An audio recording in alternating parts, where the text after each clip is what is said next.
welcome to our channel. In today's video, we will tell you what you need to know before you visit London for the first time. So before starting, please like this video and subscribe to our channel for updates. What is the difference between the United Kingdom, Great Britain and England? First, let us spare you some embarrassment. The terms UK, Great Britain, and England all have different meanings, and mixing them up may result in a reprimand from a local. Here's what you should keep in mind. The United Kingdom, or UK, refers to England, Scotland, Northern Ireland, and Wales as a whole. They are all separate nations with a political union. The term Great Britain refers to England, Scotland, and Wales, but does not include Northern Ireland. England is a single country, and this is where London is located. Packing advice for your first trip to London. Pack layers when it comes to clothing. Summers can be hot and winters can be frigid, and summers can sometimes be cold and gray. The season is not a guarantee of pleasant weather. But one thing is certain, it will rain, so bring a stout umbrella. Not the low-cost variety that will be blown away by a strong gust of wind. Whether it's winter or summer, England adores the rain, and the rain adores England. This is not an exaggeration, it rains roughly 10 to 15 days each month on average. Consider being able to add or remove a layer if the temperature decreases, and bring coat and other warmer clothes for autumn and winter. As a tourist, you will most likely be doing some walking, therefore having a pair of comfortable walking shoes is necessary. If you plan on going to a posh restaurant or club, a pair, or 5, of smart, fancy clothing would suffice. Airports. There are 6 major airports in and around London. More than likely, you'll arrive via one of these if you're an overseas traveler. Heathrow Airport is about 26 kilometers west of central London. If you're staying anywhere close to central London, it's your best option. Gatwick Airport is slightly further afield, about 45 kilometers south. If staying on the outskirts of the city, especially in zones 2 to 6 to the south of London, you may prefer flying into this airport instead. Stansted Airport mainly receives low-cost airlines from Europe and is about 70 kilometers north of central London. The smallest of the airports in terms of passengers is London Southend Airport. Only a few airlines use this airport, and mostly from Europe as well. Luton Airport is 50 kilometers northwest of central London, and may also be your entry point if you're coming from Europe. If you're staying in that direction from the center of the city, and you have the option, it might save you some travel time. London City Airport is in the city itself, but can only handle smaller planes. If you're lucky enough to fly in this way, you'll find it's the easiest option for getting to the rest of London. Most of the airports offer tube, rail, coach or taxi options to get from the terminals to major junctions including the city centre. Prices will vary, depending on where you're going. Generally, tube or transfer coaches will be the cheapest options, while taxis will be the most expensive. Taxis only really make sense if you are in a group of 5 or more and share the expense. The upside is that it will take you to your door. But you will be looking at spending £55 and up for a one-way journey.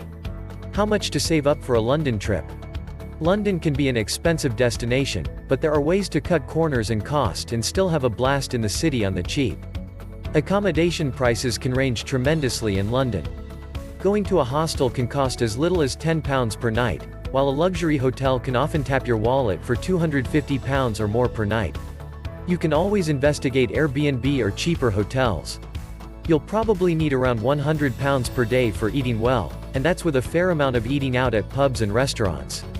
It'll be cheaper to use public transport as much as possible with travel passes, rather than taxis or Uber. Budget around £25 per day for this.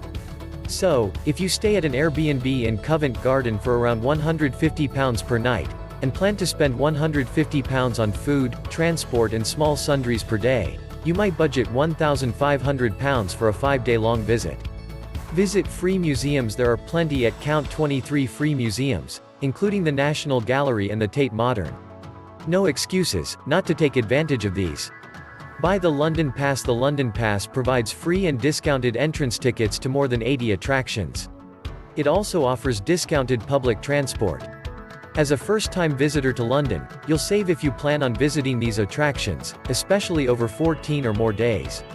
A 6-day pass costs £169, which works out to only £28 per day, which you can easily spend trying to get into just one venue like the Tower of London. The pass will allow you into several places per day for that cost. Buy tickets in advance. Lots of places offer discounts for advance bookings. For cheap theater tickets or tickets on the day, check out Leicester Square Ticket Booth, aka TKTs. Located in Leicester Square's Clock Tower. You can almost always find cheap and last-minute tickets for West End shows if you know where to look. Most West End shows offer day seats. Good, cheap tickets released around 10 a.m. for that evening's performance. Available in person from the box office only. For popular shows, you'll need to queue. So, get there early. 8 must-see attractions for first-time London visitors. If you're visiting London for the first time and have a few days of vacation, then be sure to put these 8 attractions at the top of your itinerary. Number 1. British Museum. The British Museum is a world-renowned human history and culture museum that's been open to the public since 1759. It houses a permanent collection of more than 8 million works of art and artifacts from all around the world that date from prehistoric to modern times. Some of its collection includes the Rosetta Stone, the Parthenon sculptures, and several mummies in the Ancient Egypt collection. Visiting the museum is free and is the perfect place for any history buffs or antiquities lovers. As one of the best museums some have said they've ever been to, the British Museum has something for people of all ages to see and learn. Number 2. Tower of London. The Tower of London, which includes 20 towers, has more than 900 years' worth of history as a royal palace, fortress and prison. Spend an afternoon or even a full day here with the different exhibitions, tours and other family activities offered. If you're visiting London for the first time, the White Tower is a must-see as it's a very important historic building and an iconic symbol of London and its heritage. If you have time, go on a yeoman warder tour, where you'll be entertained with tales of treachery, torture and passion about the tower from a tower guard. Number 3. Buckingham Palace. You can't visit London for the first time and not visit the official London residence of British sovereigns since the mid-1800s. Buckingham Palace is the current London home of the Queen, as well as the monarch's administrative headquarters. There are 775 rooms furnished and decorated with beautiful and priceless pieces of furniture and art from the royal collection.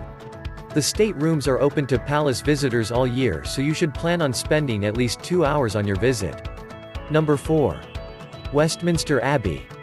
Westminster Abbey is a 700-year-old church located in the heart of London.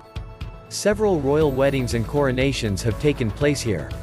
Since it's known as a living pageant of British history, it stays busy and the staff usually keeps visitors moving at a fairly quick pace on their guided tours.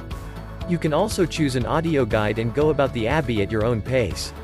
Either way, taking pictures or videos aren't allowed inside Westminster Abbey at any time, so be sure to take lots of mental pictures.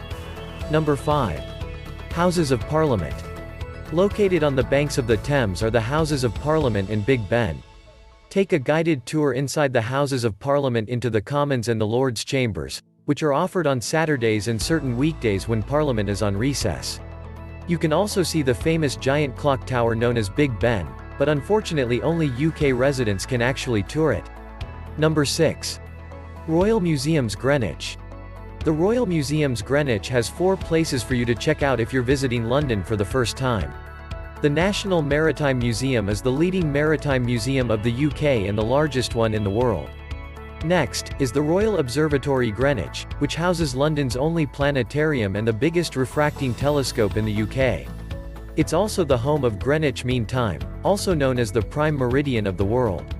Then, there's the Queen's House, a 17th-century royal villa filled with a wonderful collection of fine paintings. Last, you can come aboard and go beneath the famous Cutty Sark. This ship is one of the fastest and last surviving tea clippers of her time. Number 7. Tower Bridge. Come to Tower Bridge, a Victorian bridge that's one of the most famous ones in the world that crosses the River Thames, to get a beautiful view and plenty of pictures of London. A full visit to Tower Bridge exhibition or a personal guided tour lasts about 1 hour and 30 minutes and lets you see all of Tower Bridge and hear all about its history and inner workings. Number 8. London Eye. Come to London Eye to get a bird's eye view of London's South Bank at more than 400 feet up in the sky. On one of this giant Ferris wheel's 32 capsules, which can hold up to 25 people, you'll spend roughly 30 minutes checking out the City of London and 50 of its famous landmarks. For a more personal experience, Get a private capsule or go for the romantic and private Cupid's capsule, complete with a bottle of champagne and a box of luxury chocolates. Visiting London for the first time, you want to take in as much of the city as you can. Although your time is most likely limited on your trip, take in these 8 attractions and you will get the most out of London that you can as a first-time tourist. So that's it for today. What do you think of our video? Let us know in the comment section below. If you enjoyed this video and would like to hear more from us, please subscribe to this channel and turn on notifications before you go. Thank you so much for watching us.